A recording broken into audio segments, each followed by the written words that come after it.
Good morning. Today is Sunday, January 29th, 2023. Part of what I want to share with you this morning I learned from someone I admire greatly, Dr. David Fox. We have in this week's Torah portion, the Parsha B'Shalach, one of the most sublime, overwhelming, overt miracles, not only in the entire Torah, but in all of human history, Kriyas Yamsuf, the splitting of the Red Sea. And as we say towards the end of the famous prayer that the Jewish people said in response to that overwhelming experience, Ki vasus Paro b'richbo u'b'farasha bayom, when Paro came chasing after us with his chariots and his horses and his riders, Vayashev Hashem aleim esmei hayom, God turned the water of the sea on top of them. Uvnei Yisrael holchu bayibasha b'sel hayom, and the Jewish people were able to escape on dry land through the bed of the sea, which had been split, and it was dry for them. And that put an end to the danger of Egypt. And the people said, Hashem yimloch li'olam va'ed. God is Melech, God will reign forever and ever.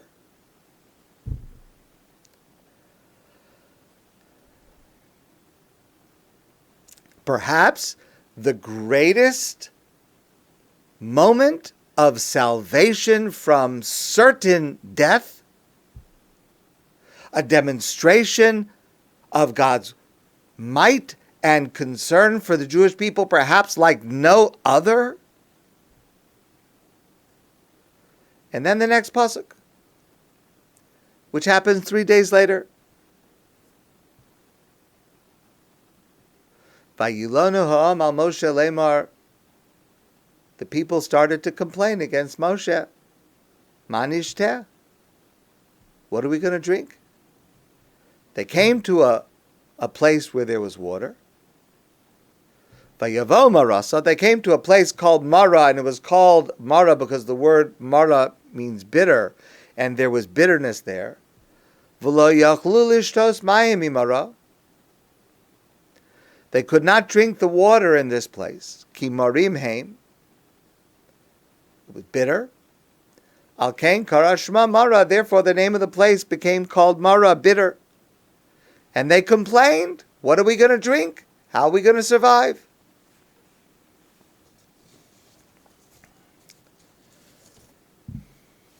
It's not only heartbreaking, but the dissonance is incredible, but literally it strains credibility.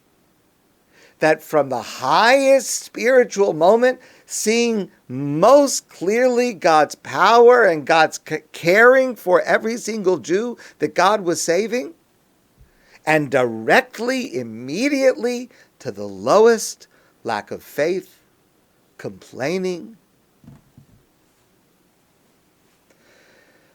So the narrative goes on.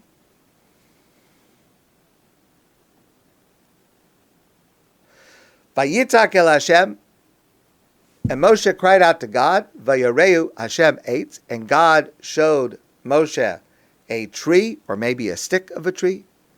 Vayashlech el hamayim, and Moshe threw this into the water.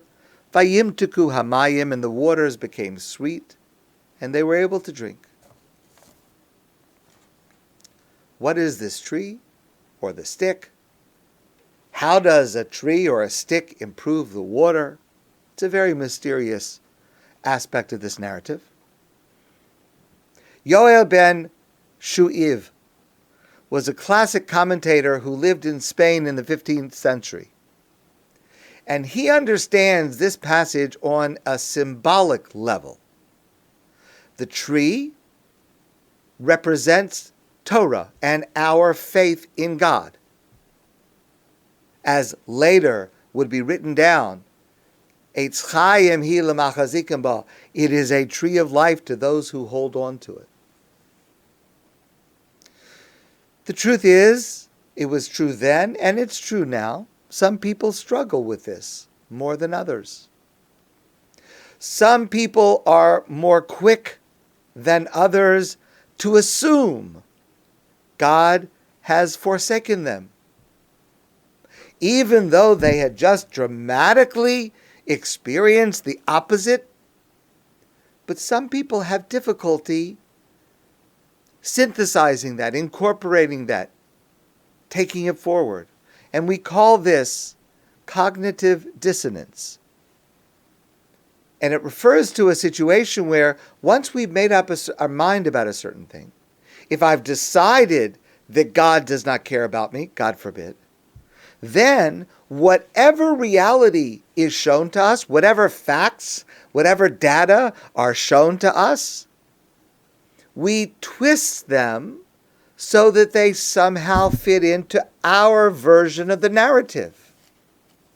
Instead of looking at this with open eyes, with Torah eyes that are objective, well, clearly God does care about us. Clearly God is taking care of us. So if there is water there, it's going to be okay, clearly.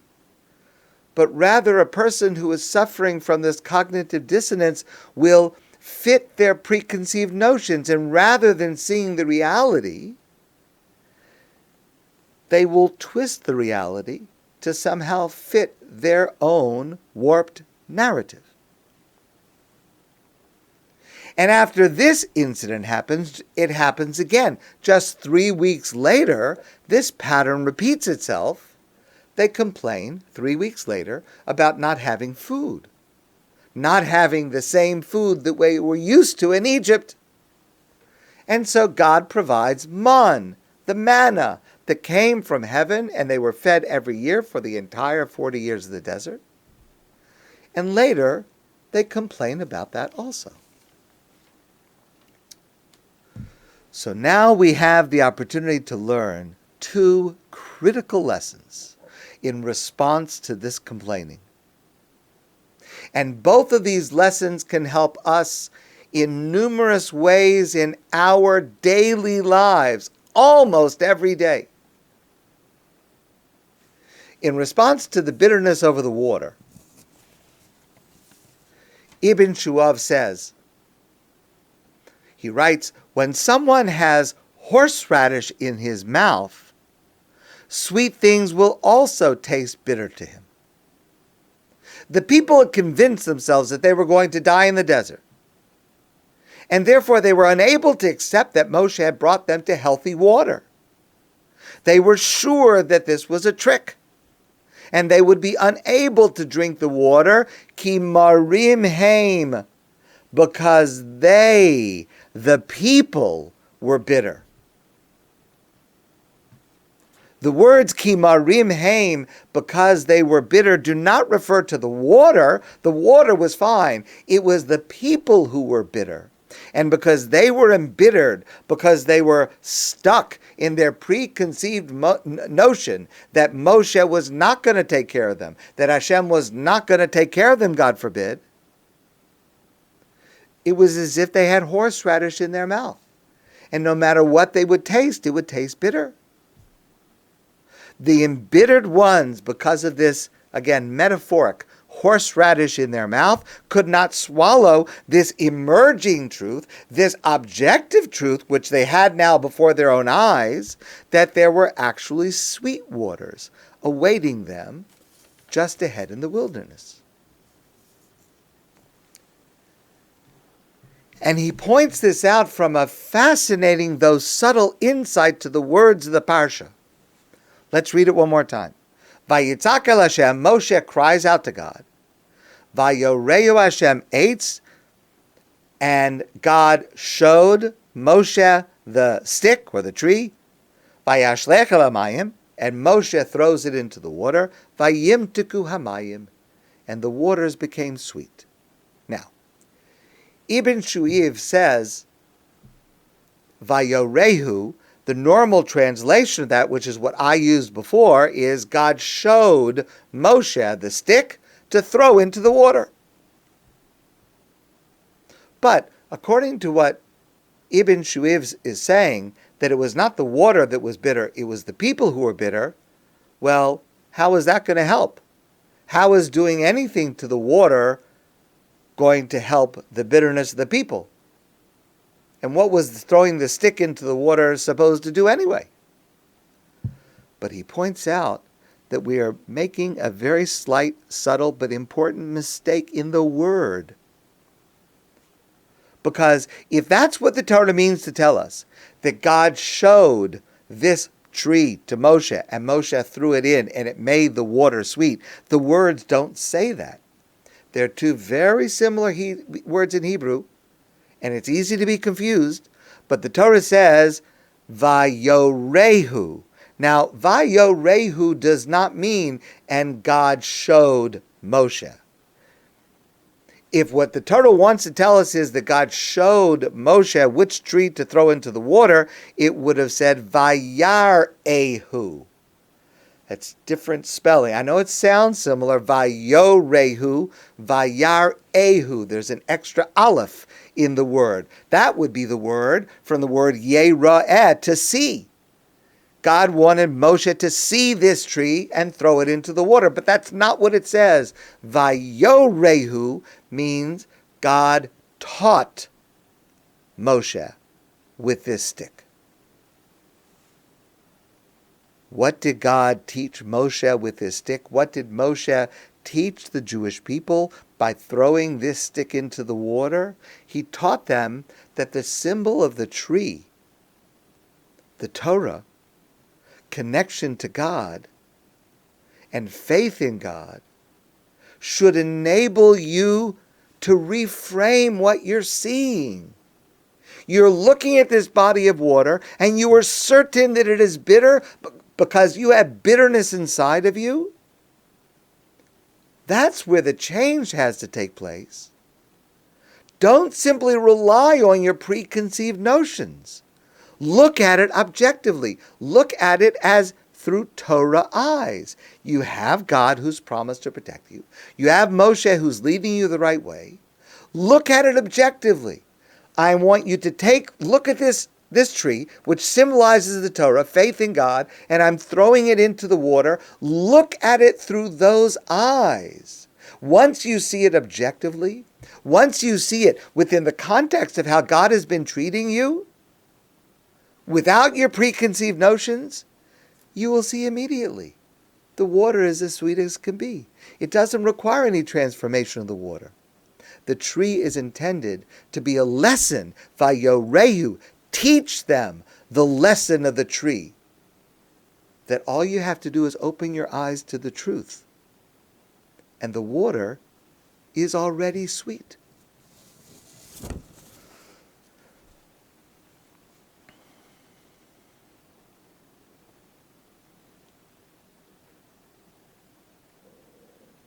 So often we complain about anything in life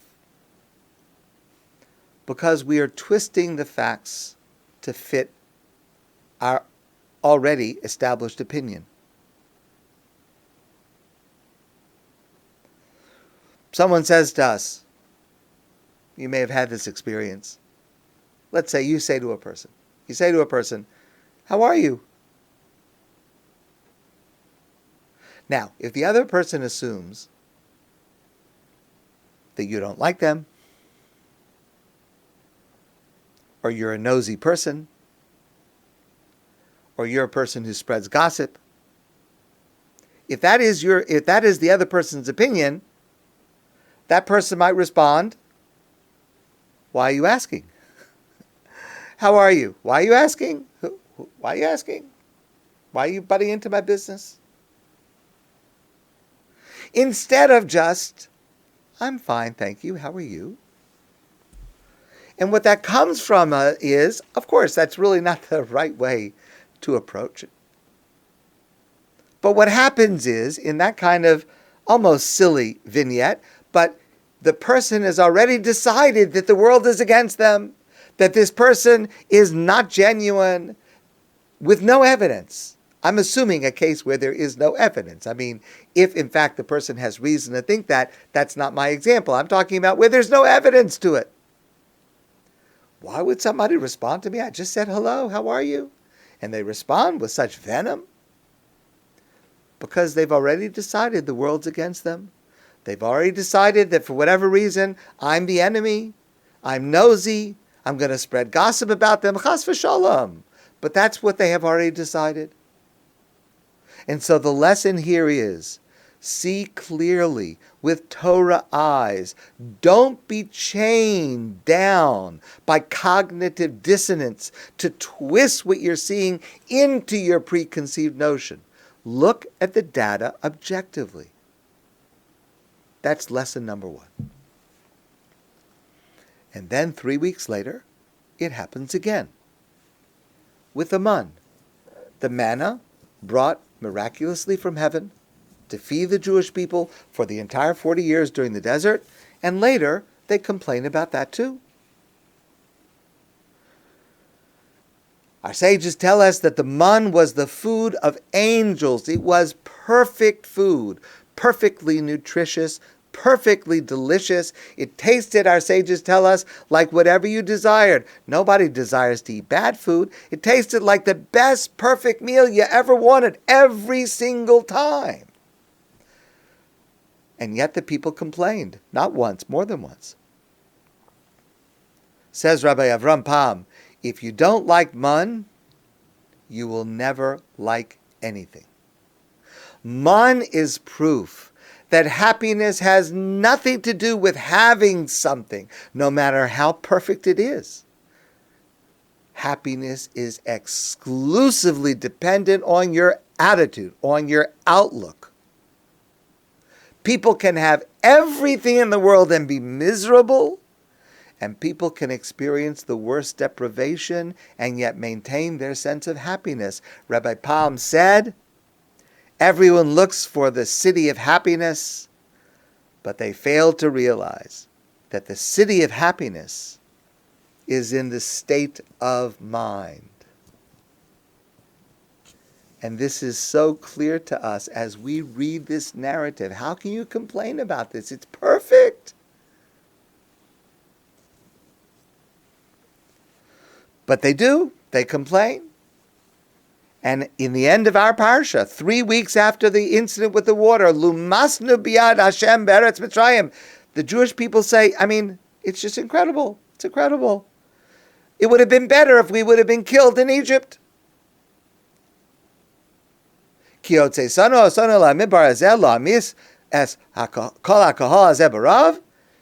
you do? You took us out of Egypt just so that we would all die out here of hunger in the desert? It's ridiculous. It's hysterical.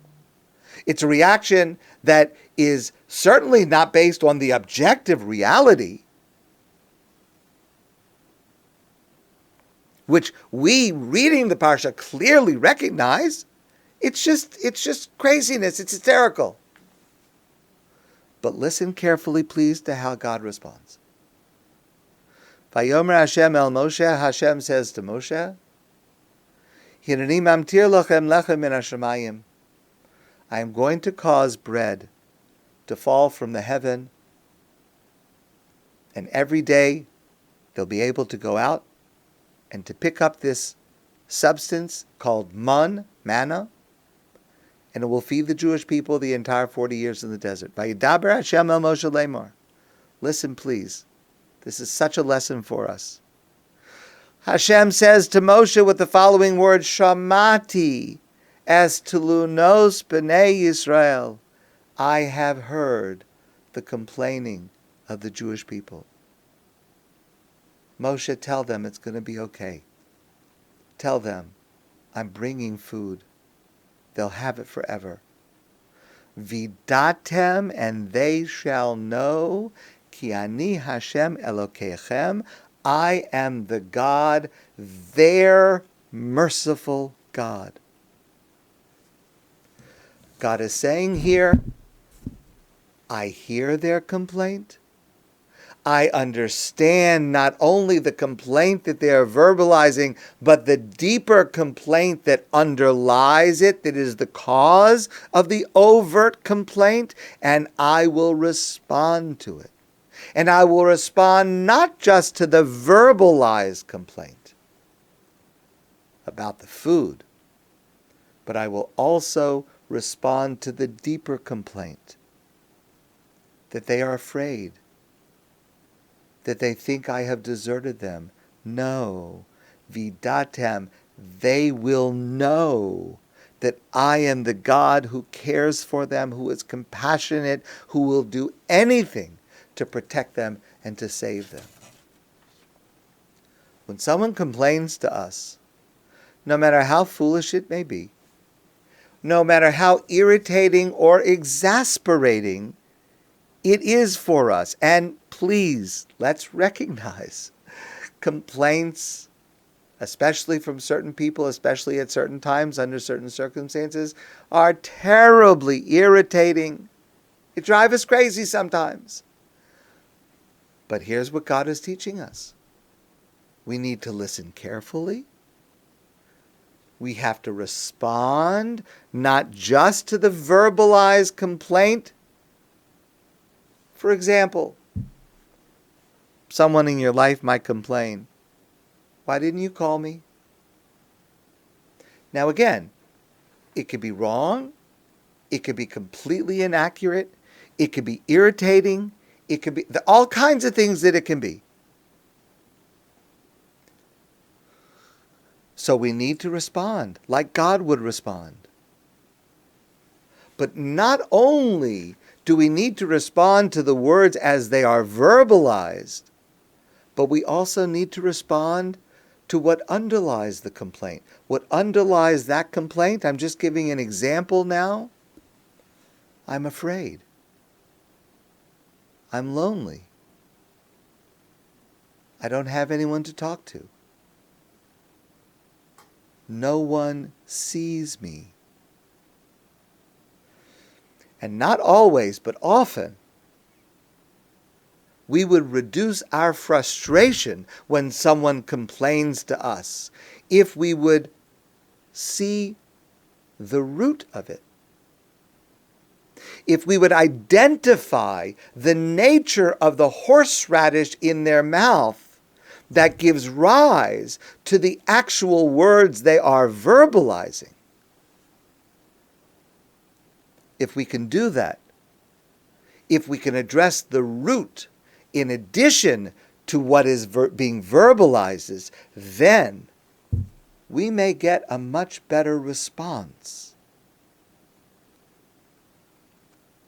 And even reduce those kinds of complaints.